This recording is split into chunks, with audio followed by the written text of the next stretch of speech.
বাবা এটা কলিযুগ। আর এই কলিযুগে যাগযজ্ঞ নয়, ব্রত পূজা নয়, ধ্যান তপস্যা নয়।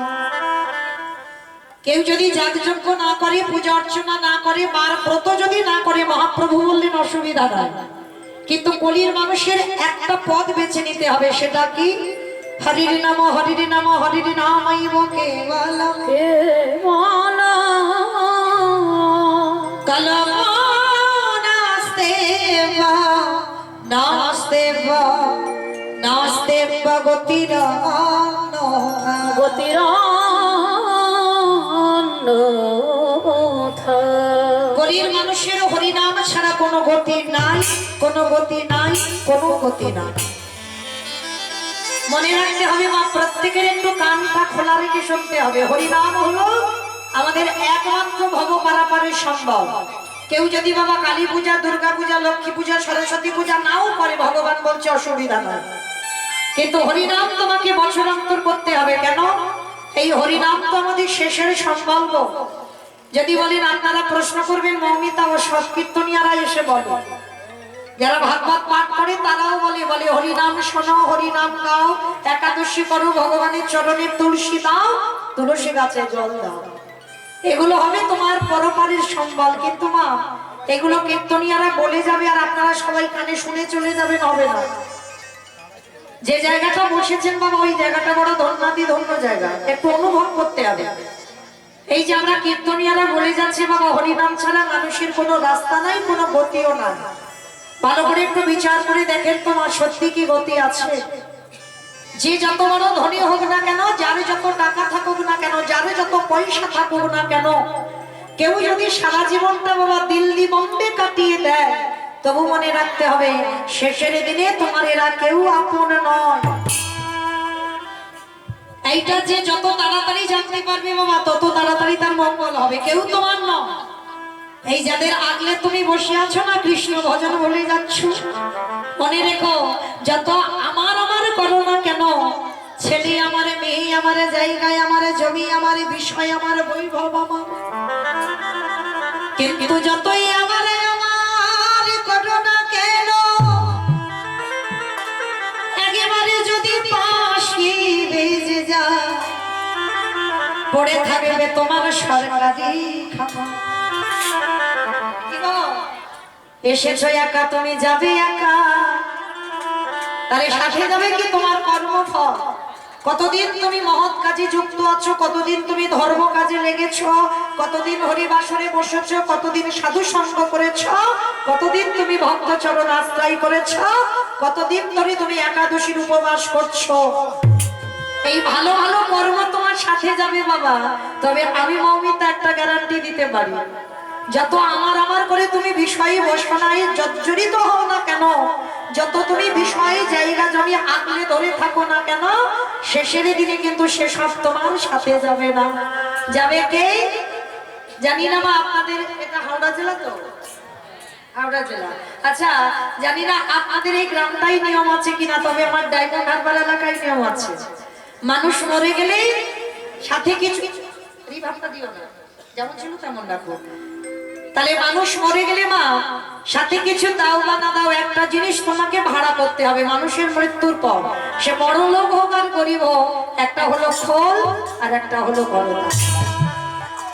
কি মায়েরা আপনাদের গ্রামে আছে তো? আছে? আচ্ছা মা, এবার এই জায়গাটা একটু ভালো করে বিচার করে দেখেন। যখন ঠাকুর তুলছে, কালী ঠাকুর বলো, দুর্গা ঠাকুর বলো, লক্ষ্মী, সরস্বতী, যে কোনো ঠাকুর পূজা হচ্ছে, যখন ঠাকুর বিসর্জন হয় তখন তো মা বড় বড় ডিজে বক্স বাজে, বাজে না? কি বাবা আপনাদের এই গ্রামে বাজে ডিজে বক্স? বাজে, এখানেও বাজে। আমি ভাবলাম আমার এলাকায় বুঝে বাজে, তার মানে এখানেও হয়। তো এমন বাজবে মা বিসর্জনের সময় যেন হাতটা ব্লক হয়ে গেল, মানে এমন ধুমধাড়াক্কা বাজবে। তো ভালো করে এই জায়গাটা একটু অনুভব করে, সেটাও মা। তাহলে মাকে যখন বিসর্জন দিতে যাচ্ছ, তখন লরিতে করে বাবা ওই ডিজে বাজি বাজি যাচ্ছ। আর যেদিন আমাদের দেহ বিসর্জন হবে, সেদিনকে একটা লরিতে করে ডিজে বাজি বাজি গেলে হতো না? নিশ্চয়ই হতো। তাহলে হচ্ছে না কেন? এই জায়গায় তো চৈতন্য মহাপ্রভু শিক্ষা দিলেন, ওরে কলির জি যাদের আগলে বসে রইলি কেউ তোর সাথে গেল না, তারে শেষের দিনে সাথ দিল কে? এই হরি নামে যাবে। আমাদের পছা দেখা দেখো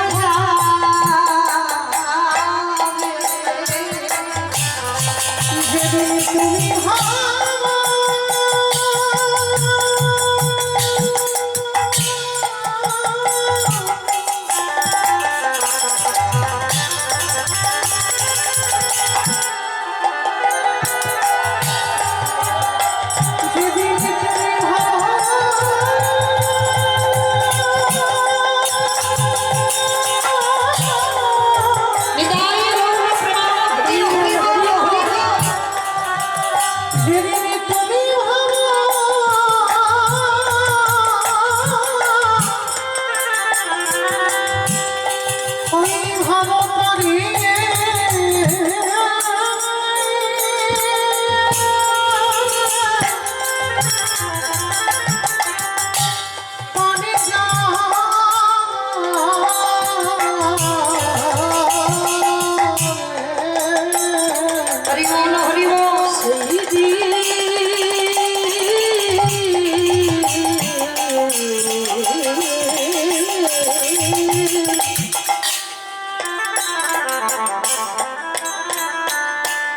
সেই দিনে নামে যাবে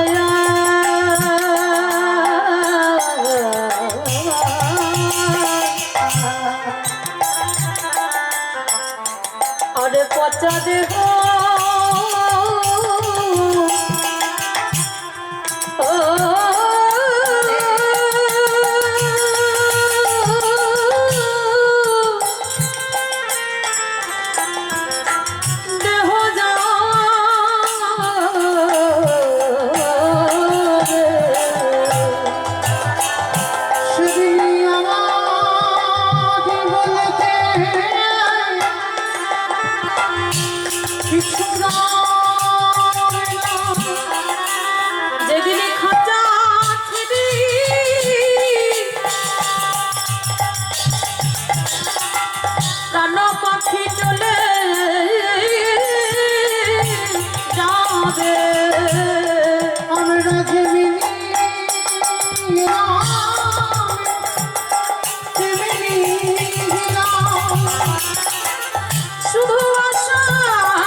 সবার চরণ ধরে আমার একটা নিবেদন। ভগবান বললেন আমার থেকে আমার ভক্তরই আগে বেশি ভালোবাসো, আমার থেকে আমার নাম বড়, নাম হতে আমার ভক্ত বড়, ভক্ত হতে ভক্তের পদধূলা আরো বড়। আপনাদের নামে এসে আমার শোনা, এই যেমন দিদি ভাইরা এত পরিশ্রম করে গোটা দামোদর মাস মাধুকুরি করে, ভালো করে ভেবে দেখেন তো মা তারা কি নিজেরা পেটে খাওয়ার জন্য ভিক্ষা করেছিল? করেনি। তাদের নিজেদের শুধু মঙ্গলের জন্য নয়, এটা গ্রামের মঙ্গলের জন্য, সবার মঙ্গলের জন্য। এই যে নিয়ম সেবার মাস, সেই মাসে প্রত্যেকের দাঁড়িয়ে দাঁড়িয়ে বাবা কেউ 1 টাকা দিয়েছে, কেউ 5 টাকা দিয়েছে, কেউ 10 টাকা। আবার বাবা তার উপরে কত মুখ নাড়াও নিশ্চয়ই খেতে হয়েছে, কারণ ভগবানের জন্য যারা ভিক্ষা করে তাদের অনেক কটু কথা শুনতে হয়। কিন্তু মা চরণ ধরে একটা আমার নিবেদন, আমার হৃদয়ে যতটুকু প্রেম আছে, যতটুকু ভক্তি আছে, ভালো না লাগে দিও না, কিন্তু যতদূর এই মাইকে ধ্বনি যাচ্ছে বা আমার এই ভাইরা ইউটিউব করছে, 2 দিন পরে তো সবাই মোবাইলে দেখতে পাবে। পৃথিবীতে যত যত ভক্তরা হরি নামের কাজে বাধা দেয়, যারা এই হরিনাম যজ্ঞে দান দিতে গিয়ে বাবা অনেক কটু ভাষা বলে, তাদের কাছে এই অধম কীর্তনিয়া চরণ ধরে নিবেদন করি। ভগবান বললেন, ভুল করে কেউ আমার ভক্ত প্রাণে যেন আঘাত দিও না। কারণ মনে রাখতে হবে, তারা তো নিজের জন্য নয়, তারা সবার জন্য ভিক্ষা করেছে, যাতে গ্রামের মঙ্গল হয়, সবার মঙ্গলের জন্য ভিখারি সেজেছে। তাই সবার কাছে আমার নিবেদন, দিতে ভালো না লাগলে দেবে না, কিন্তু ভুল করে যেন ভক্ত প্রাণে যেন কোনোদিন কষ্ট না হয়, কোনোদিন কটু ভাষা বলো না, যে ভাষায় আমার ভগবানের হৃদয়টা ভেঙে যায়। আর মনে রাখতে হবে, ভগবান বললেন, যারা ভক্তির জন্য, যারা ভগবানের কাজের জন্য এতটুকু চিন্তা করে, ভগবান তাদের জন্য বিশাল কিছু ভেবে রেখেছে। যদি ভেবে না রাখতো গো, দ্রৌপদীর এতটুকু বস্ত্রের বিনিময়ে কুরু সভায় যেদিন বস্ত্র হরণ হলো, ভগবান শত শত বস্ত্র জোগাড় করে দিল। তাই তাহলে এত বাধার মধ্যে দিয়েও বাবা এইভাবে যে রাস্তায় কীর্তন আমি কোনোদিন দেখি না। তবু সবার কাছে আমার নিবেদন, এত ভক্ত বসতে অসুবিধা। এই যে দেখলাম সুন্দর পাশে মাঠ, কি হবে গো বিষয় বলবো, একবারও ভেবে দেখেছ? এই পৃথিবীতে তো তোমার আপন কেউ নয়, আপন তো একজনে, যেটা হলো আমার গৌর গোবিন্দ চরণ। তাহলে কিসের জন্য তুমি জায়গা জমি নিয়ে আকারে বসে আছো? সে কি তোমার সাথে যাবে? যাবে না। তাহলে এই যে একটা দিনের জন্য এত ভক্ত পদধূলাও যদি পড়ে, তাতে যার মাটি, তার মাটিরও তো মঙ্গল। তাই মনে রাখতে হবে মা, পরবর্তী দিনে আমি আসি বা না আসি, যতদূর মাইকে ধ্বনি যাচ্ছে, এই এত জায়গা জমি সম্পত্তি থাকতে যেন এইভাবে রাস্তায় কীর্তনটা না হয়, এইটুকু আপনাদের চরণে আমার বিনীত নিবেদন, এই গ্রামবাসীর কাছে নিবেদন। কারণ ভক্ত বসতে অসুবিধা হচ্ছে, অনেক অসুবিধা। তো সবার জন্য সবার কাছে নিবেদন, একটা দিন তো গো, হয়তো বছর অন্তর একটা দিন এমন ভক্ত সেবা চোখে দেখা যায় না। তো যাই হোক, সবার কাছে আমার প্রার্থনা, আমার মতো অধম কীর্তনিয়ার কথা যদি কারো স্মরণে থাকে, চেষ্টা করবেন এই বৎসরে অনুষ্ঠানটা যেন আরো বড় করে হয়, আরো ভক্তরা যেন সবাই আগিয়ে আসে, সবার আনন্দের উৎসব। মনে রাখতে হবে বাবা, দুর্গা পূজাটাকে বলা হচ্ছে সার্বজনীন দুর্গা পূজা, কিন্তু এই মহাযজ্ঞটাকে বলা হচ্ছে মহা উৎসব। মহা উৎসব নয়, সব থেকে বড় উৎসব কলিযুগে হচ্ছে হরিনাম সংকীর্তন। তাই সবাই আমার যে দিদি ভাইরা ভিক্ষা করে, লোকের কাছে কত গালিগালাজ খেয়ে আজকের হরিনামের আয়োজনটা করেছে, আমার হৃদয়ে যতটুকু প্রেম আছে, ভক্তি আছে, আমার রাধারানীর কাছে প্রার্থনা করবো, রাধে যেন অন্তিম সময় পর্যন্ত তাদের এইভাবে গৌর গোবিন্দ চরণে মন মতি থাকে।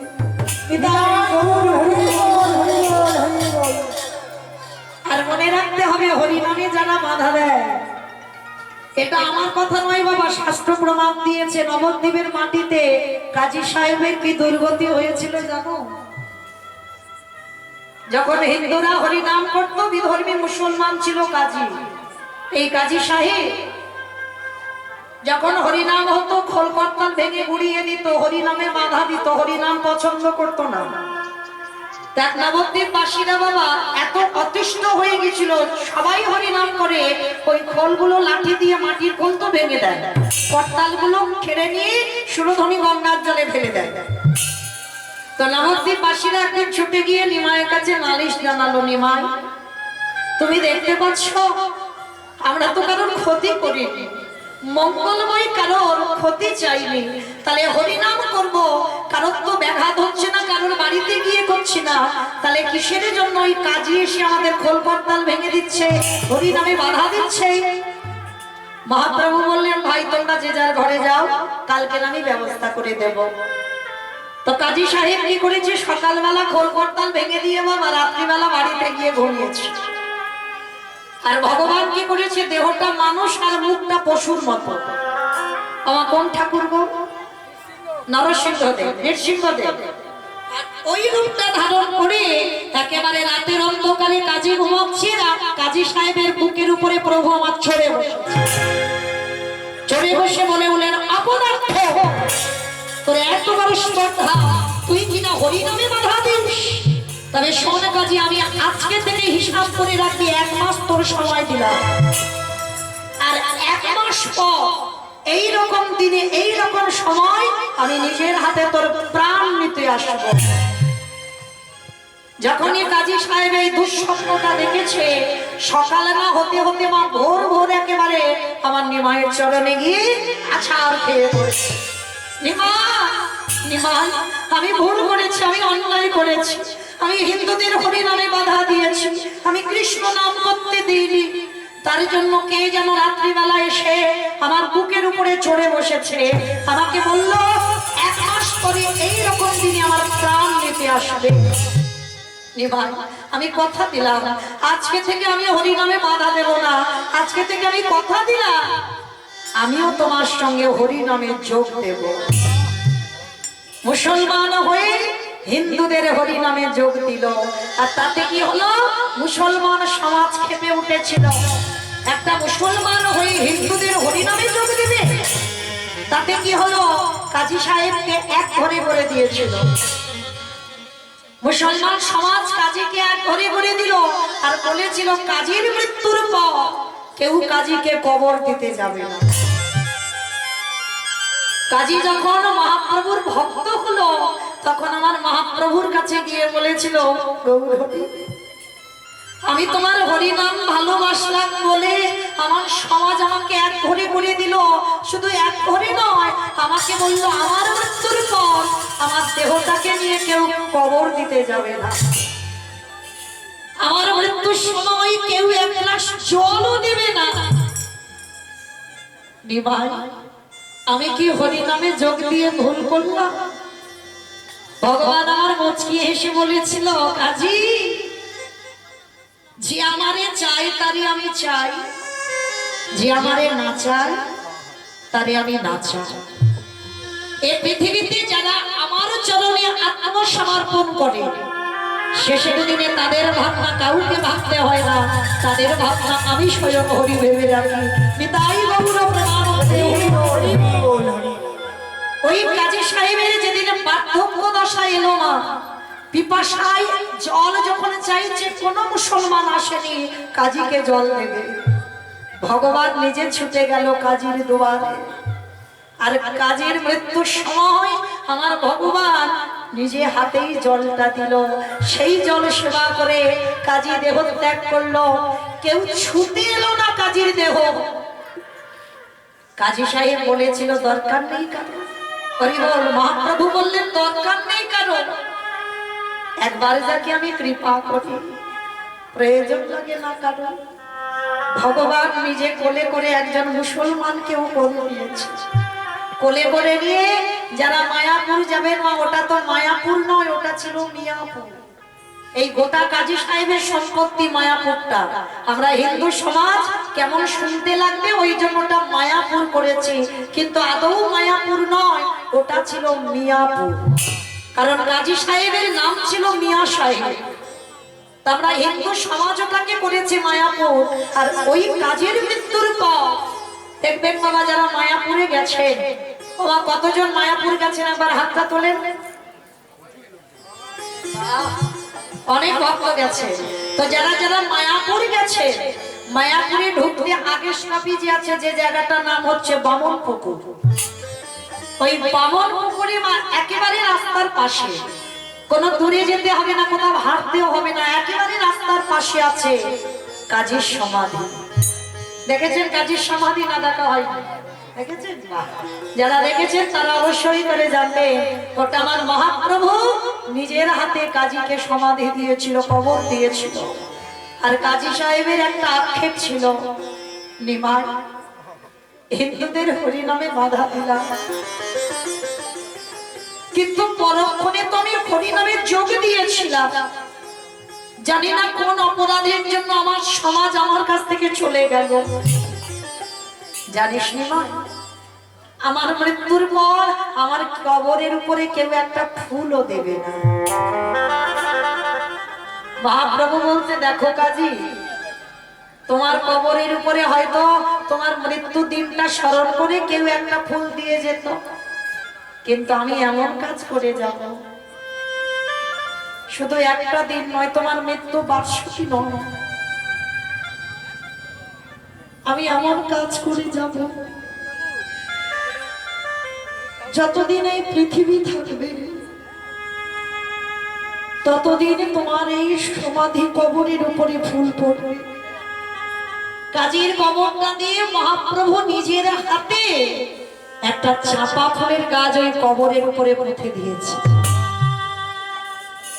আজও গিয়ে দেখবেন মা, চাপা ফুলের গাছ থেকে এত এত ফুল পড়ে, এত ফুল পড়ে, দেখে মনে হয় যেন কাজীর কবরটাকে কেউ যেন সাজিয়ে দিয়েছে।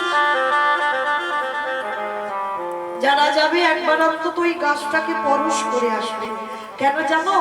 পরশমণি পরশে যদি লোহা সোনা হয়, আর আমার গৌর হরি যে গাছটাকে পরশ করে উঠেছে, সেই গাছটা যদি কেউ একবার পরশ করে, তার হৃদয়টা সোনায় পরিণত হয়ে যায়।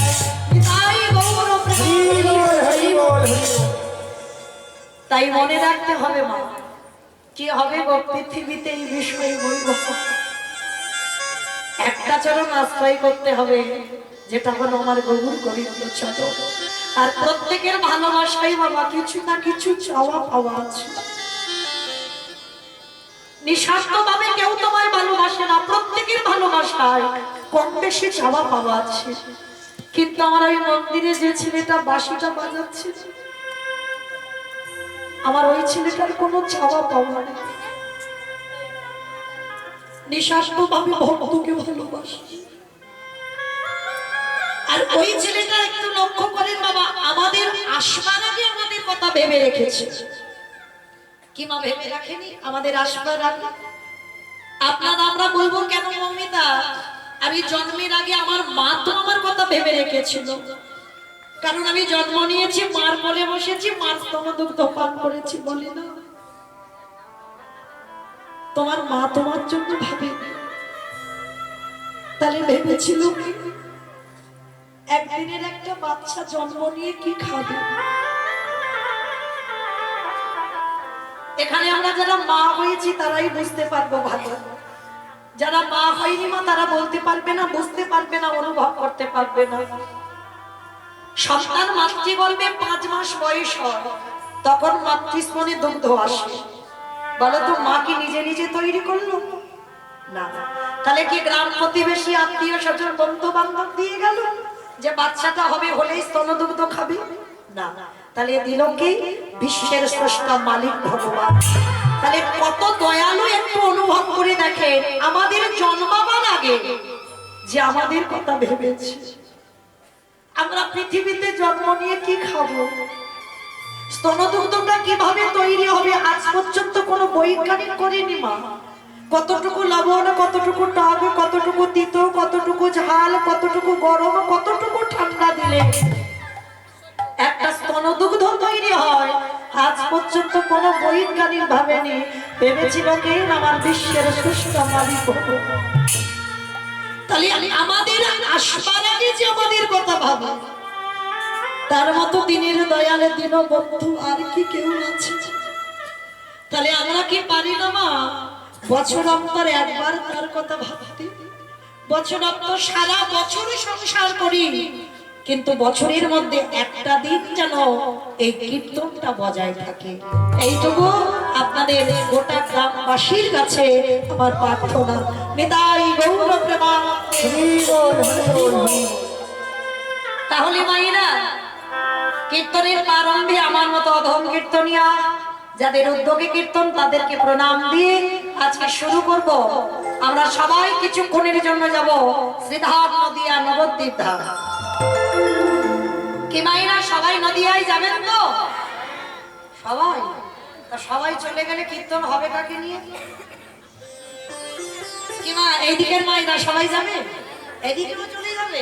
তা সবাই যখন চলে যাবে, এদিকে তোমরাও চলে যাবে? হাই ভগবান, সবাই নাকি চলে যাবে নদিয়া, তাহলে কীর্তন হবে কাকে নিয়ে? বলে না, এক্ষুনি যদি তুমি নবদ্বীপ যেতে চাও, বাজে কটা ঘড়িটা দেখেছো? তোমার স্বামীর কাছ থেকে অনুমতি নিতে হবে, ছেলে বৌমার অর্ডার পাস হবে, তারপরে তুমি যেতে পারবে, না হলে তো নয়। সংসারী মানুষ তো আমরা সবাই, তাহলে স্বামীর কাছ থেকে অনুমতি নিতে হবে, ছেলে বৌমার কাছ থেকে অনুমতি দিতে হবে, তারপরে। কিন্তু একজন মা খুব স্বাধীন, বলো তো সে কে? কোন কৈফিয়ত দিতে হয় না, কারোর কাছ থেকে অনুমতি নিতে হয় না। মন, মন, মন হচ্ছে খুব স্বাধীন। কি মা, মন স্বাধীন না?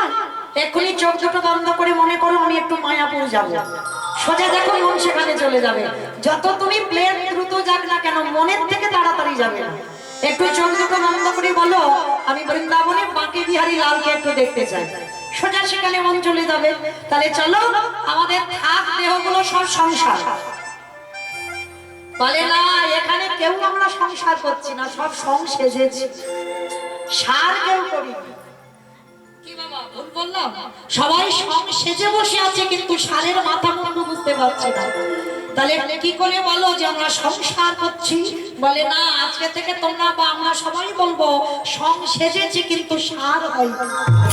তাহলে সারটা কি, এইটা আমাদের জানতে হবে। সংসার, সং সেজেছি, সারটা কি এটা আগে তো জানতে হবে। এই সারটা কি জানো?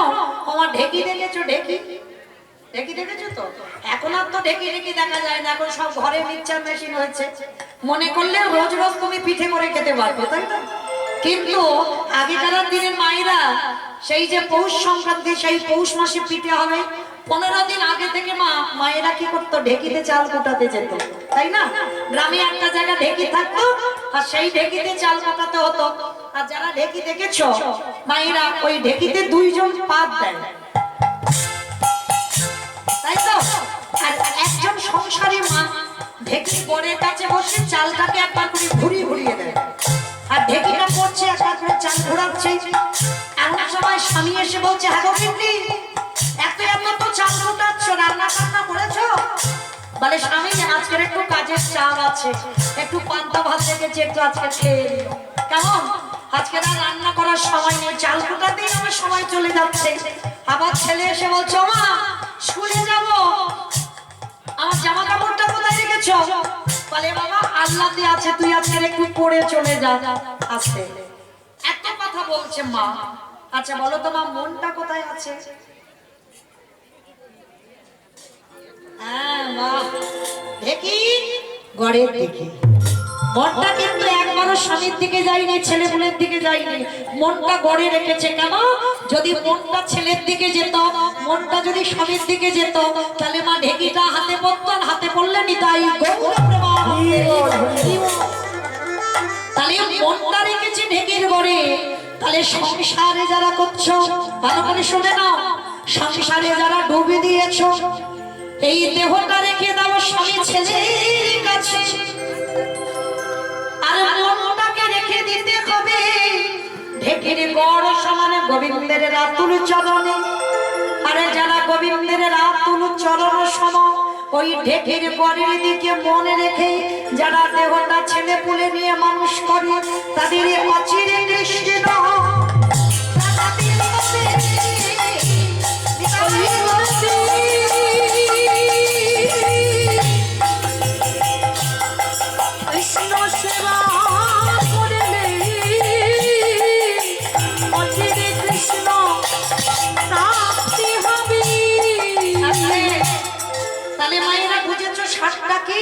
সাতটা হলো এটাই যে দেহটা সংসারে রেখে মনটা গোবিন্দ চরণে রেখে বসতে হবে।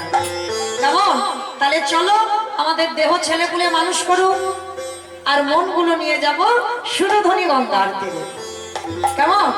সত্যতে নারায়ণ, ত্রেতাতে রাম, দ্বাপরে কৃষ্ণ, আর কলিতে হলো গৌরাঙ্গ। চলো আজকে আমরা সেই নবদ্বীপের মাটিতে গিয়ে দেখবো ব্রজেন্দ্র নন্দন কৃষ্ণ কলিতে হয়েছে গৌরাঙ্গ। আর যেদিনে প্রভু এসেছিল সেদিনে নদিয়ার অবস্থাটা কেমন ছিল জানো? আজ নদী গা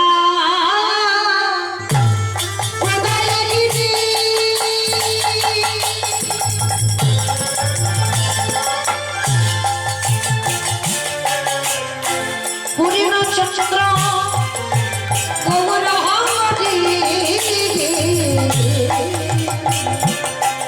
এই নদীরা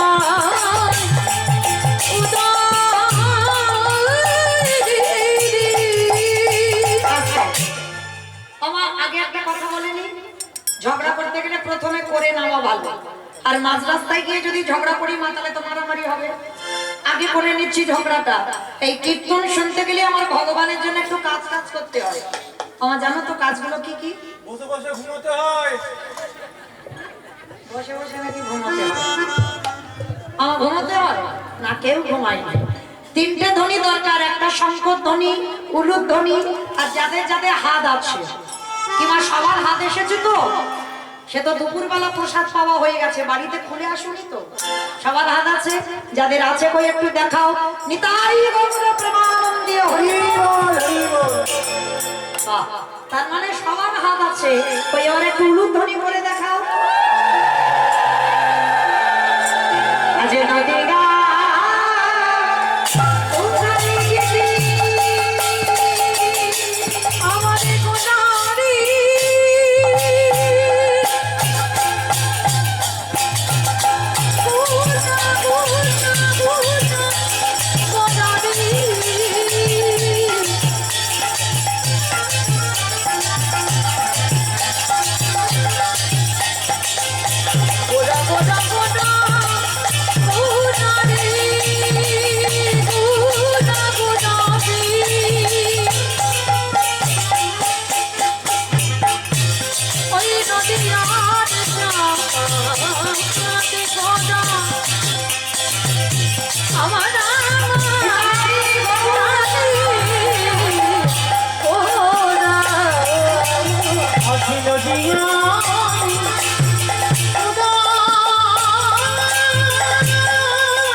তাহলে কৃষ্ণ কলিযুগে গৌর হয়ে এলো মা।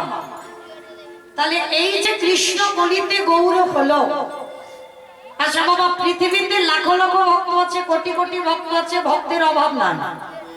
তাহলে এত ভক্ত থাকা সত্ত্বেও কৃষ্ণ যে কলিতে গৌর হলো একজনের ডাকেই এসেছিল। সে কে? না শান্তিপুরের মাটিতে বুড়ো অদ্বৈত আচার্য গোসাই। আমারা অদ্বৈত আচার্য গোসাই চেনো তো? ভেবো না যেন তোমাদের গ্রামে কারোর কথা বলছি। পঞ্চতত্ত্ব ছবি যাদের বাড়িতে আছে দেখবেন 5 জনে একেবারে হাত তুলে আছে। শ্রীকৃষ্ণ চৈতন্য প্রভু নিত্যানন্দ শ্রী অদ্বৈত গদাধর শ্রীবাস আদি গৌর ভক্তবৃন্দ। এই 5 জনে যে দাঁড়িয়ে আছে, মাঝখানে যে ছেলেটা, ওটা একটা বাচ্চা বলে দেবে ওটা কলিযুগের ভগবান। আর ওই ভগবানের ডান দিকে দেখবেন মা একটা বয়স্ক লোক দাঁড়িয়ে আছে, একেবারে চুল গোপ দাড়িগুলো সব পেকে সাদা, কেন সাদা জানো? আমার ভগবানের থেকে 52 বছরের বড়, এক দুদিনের বড় নয়, 52 বছরের বড়।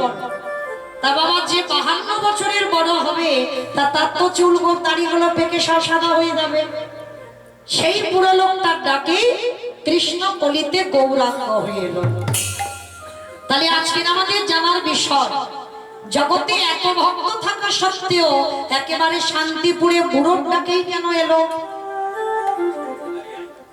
আর যদিও বা এলো, ওই বুড়োটার মধ্যে কতটাই পাওয়ার ছিল বা ক্ষমতা ছিল, যার জন্য শান্তিপুরের মাটিতে নামিয়ে এনেছে সেই বৃন্দাবন থেকে আমার কৃষ্ণচন্দ্রকে। তাহলে আজকে জানবো, ওই যে মানুষটার ডাকে কৃষ্ণ গৌর হলো, ওই মানুষটার মধ্যে যে ক্ষমতাটা ছিল, মানুষটা কে? যার একটা নাম হচ্ছে মা মৃত্যুঞ্জয়। মা মৃত্যুঞ্জয় কোন ঠাকুরকে বলে গো? বাহ, শিব ঠাকুরের একটা নাম হচ্ছে মৃত্যুঞ্জয়। কেন মৃত্যুঞ্জয় বলা হলো? না, পৃথিবীতে যত দেব দেবী আছে বাবা, সবাইকে দেহত্যাগ করতে হলো, এমনকি আমার কৃষ্ণকেও।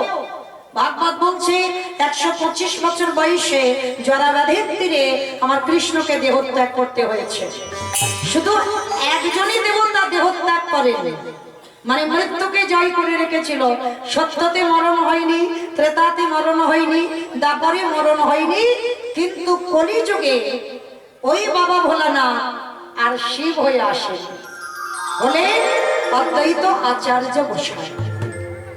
তাহলে আজকের আমাদের জানার বিষয়, যে ভোলানাথ 3 যুগের শিব হলো, কলিযুগে কেন হচ্ছে না? এই কেনর কথা জানতে গেলে মা একটুখানির জন্য যেতে হবে আমাদের মহাভারত। আর মহাভারতে গেলে আমরা প্রশ্নের উত্তরগুলো পাবো। এই মহাভারতের পাতায় বাবা যুধিষ্ঠির মহারাজ করেছিল রাজস্বয় যজ্ঞ। এই যে রাজস্বয় যজ্ঞ করলো, আর এই যজ্ঞে ভগবান কৃষ্ণ সবাইকে দায়িত্ব বুঝিয়ে দিয়েছিল।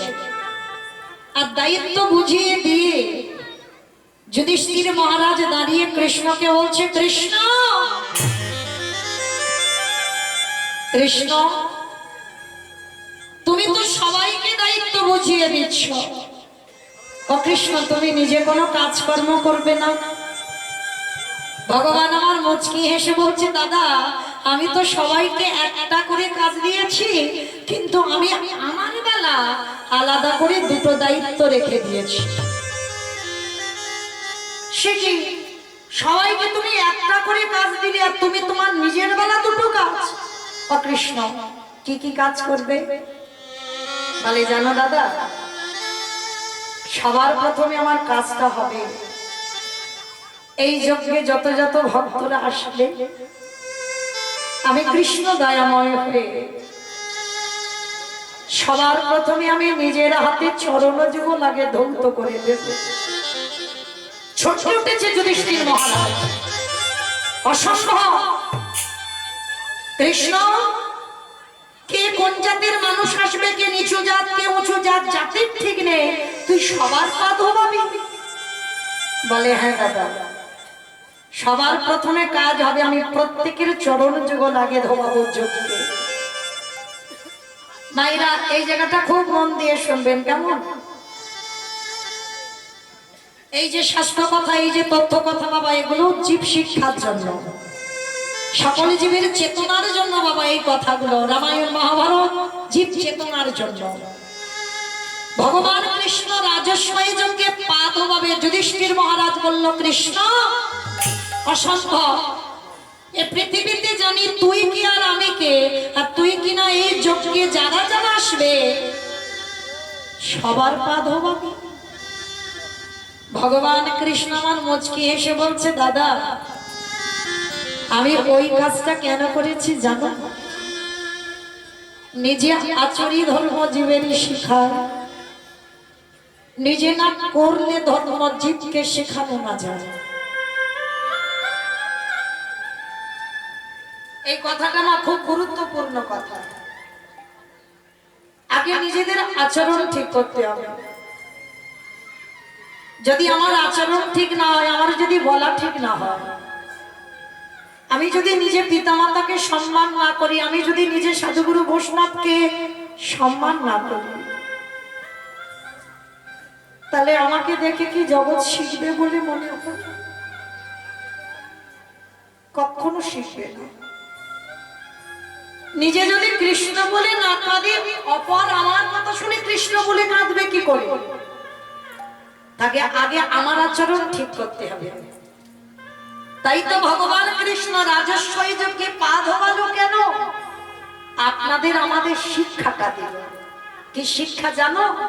ভগবান বোঝাতে চাইল, ওরে কলির জীব, তোদের দুয়ারে যদি গুরুজন আসে, সাধুগুরু বৈষ্ণব আসে, সবার আগে চেষ্টা করবি নিজের হাতে দুটো চরণ যুগল প্রথমেই ধৌত করে দাও, তারপরে বসবার জায়গা, আগে চরণ দুটো ধোয়াতে হবে। কিন্তু মা, আমাদের মতো মেয়েরা যত টিভি সিরিয়াল দেখি আর তাদের মতো আচরণ হয়ে যায়, আমরা ভুলে যাই সেই পুরানো সংস্কৃতির কথা। কিন্তু যদি কোনো কারণে এই অধম কীর্তনিয়ার কথা মনে থাকে, মা মাথায় রেখে দিও, চেষ্টা করো বাড়িতে যদি গুরুদেব আসে, সাধুগুরু বৈষ্ণব যদি কোনোদিন আসে, সবার আগে মা ঘটিতে করে জল নিয়ে, থালা নিয়ে আগে পা ধোবার ব্যবস্থাটা করে দিও। আর সাধুগুরু বৈষ্ণব যদি নাও পাও, যে যার ঘরের বাবা মা তো আছে, যে যার ঘরের শ্বশুর শাশুড়ি তো আছে। এই কথাটা মা কোনো হাসির কথা কিন্তু নয়, ভালো করে অনুভব করবে। যাদের বাবা মা বা শ্বশুর শাশুড়ি আছে, একটু যত্ন করে আগলে রেখে দিল, কারণ ওই দুটো মূল্যবান চরণ যদি চলে যায় আর ফিরে পাবে না। যদি বলো মূল্যবান চরণ, আমি বলছি না বাবা, ভগবান কৃষ্ণ সুদামাকে ভাগবতে বলেছে, সুদামা, এই পৃথিবীতে সব থেকে বড় গুরু যদি কেউ হয়, সেটা হলো যে যার ঘরের বাবা মা। মনে রাখতে হবে বাবা, যে যার ঘরের বাবা মা হলো প্রথম গুরু, তারপরে গুরু হলো শিক্ষা গুরু, দীক্ষা গুরু, তারপরে গুরু হলাম আমি ভগবান। কই ভগবান তো একবারও বলেনি সবার আগে আমি বড় গুরু। ভগবান সবার আগে বাবা মাকে জায়গাটা দিয়েছে। জগতের জীবকে শিক্ষা দিতে চাইল, ওরে জগৎ, চেষ্টা করবি সারা বছরের মধ্যে, রোজ রোজ আমি বলে যাচ্ছি বাবা, সারা বছরের মধ্যে একবার কৃপা করে যে যার পিতা মাতার চরণ যুগল একবার ধৌত করে দিন। ভালো করে ভেবে দেখে তো মা, যে মা 10 মাস 10 দিন গর্ভে কত যাতনা ভোগ করে, কত কষ্ট ভোগ করে আমাদেরকে পৃথিবীতে নিয়ে এসেছে, আমরা কি মনুষ্য জীবনে আমাদের কর্তব্য নয় যে মা কত রাত না ঘুমিয়ে সন্তানকে ঘুম পাড়ালো, যে মা কত রাত না খেয়ে সন্তানের মুখে তুলে দিল, আমাদের কি কর্তব্য নয় বছরের মধ্যে একবার, ঠিক যেমন ভগবানকে এত ফুল দিয়ে সাজিয়ে যেমন আরাধনা করছো, বছরে একবার বাবা মাকে সিংহাসনে বসিয়ে নিজের হাতে দুটো চরণ যুগলে ধুইয়ে নিজে একটু গলায় মালা পরিয়ে বছরে একবার নিজের হাতে বাবা মাকে একটু খাইয়ে দিল। এগুলো যে যার সন্তানের চেতনা ভাব, যে বাবা মা এত কিছু করলো আর বছরে একবার আমি খাইয়ে দিতে পারবো না। ভগবান বলছে যে সন্তানের চরিত্র এমন হয়, সে যদি কৃষ্ণ ভজতে ভুলে যায়, আমি সারা জীবন তার দুয়ারে বন্দী হয়ে যাই।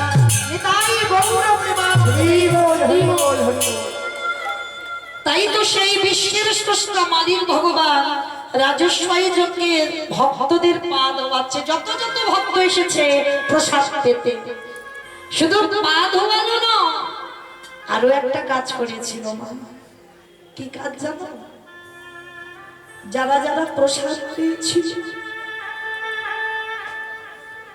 জানি না আজকে দুপুরবেলা যখন প্রসাদ এখানে বিতরণ হচ্ছিল, অন্ন প্রসাদ, জানি না কারা পাতাগুলো গুড়িয়েছে। তবে যারাই গুড়ান না কেন তারা নিজেরা জানে না অজান্তে কি সম্পদ পেয়েছে। ওই কর্মটা তো আমার কৃষ্ণ রাজস্বই যজ্ঞে করেছিল। যত যত ভক্তরা প্রসাদ পেয়েছে কৃষ্ণ নিজের হাতে ওই এঁঠো পাতাগুলো তুলে ফেলেছিল।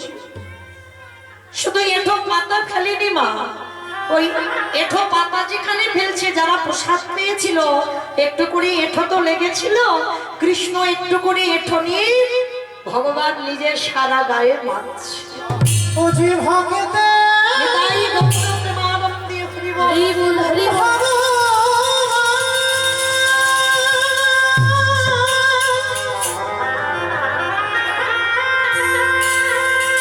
ও যে ভগত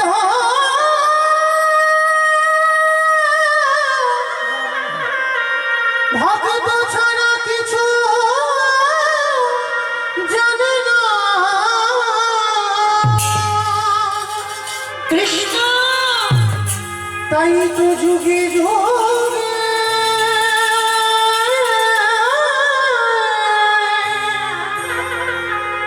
ও যে ভক্তের কাছে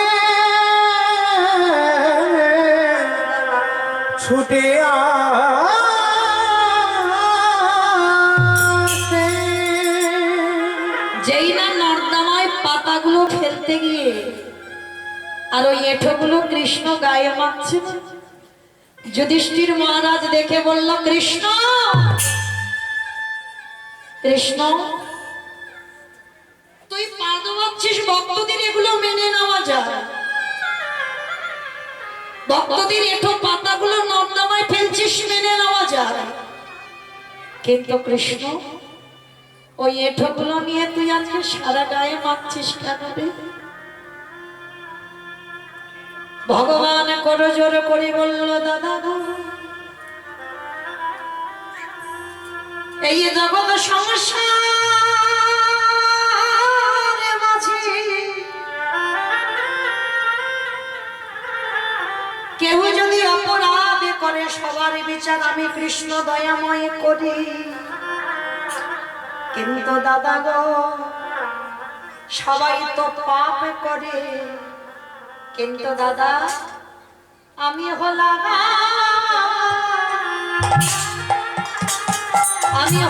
দাদা মহা পাপী। এ জগতে সবাই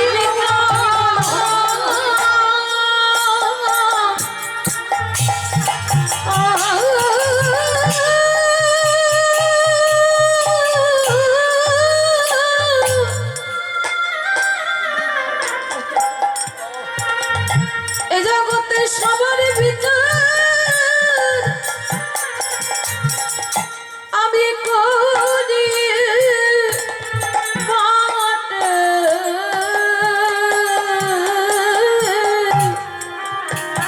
ও দাদা গো,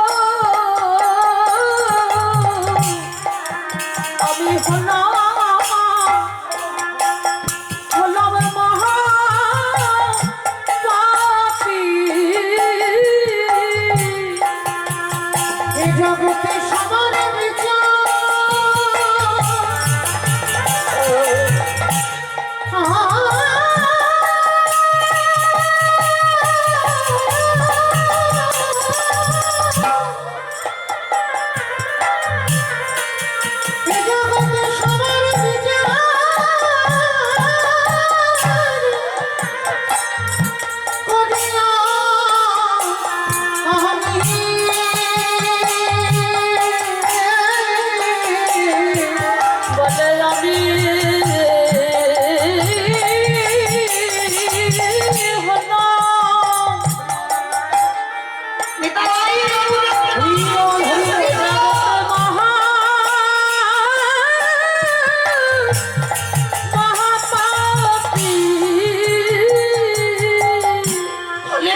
তুই সবার পাপের বিচার করিস, কিন্তু কৃষ্ণ আজকে তুই নিজেকে বলছিস মহাপাপী, তুই এমন পাপ করেছিস।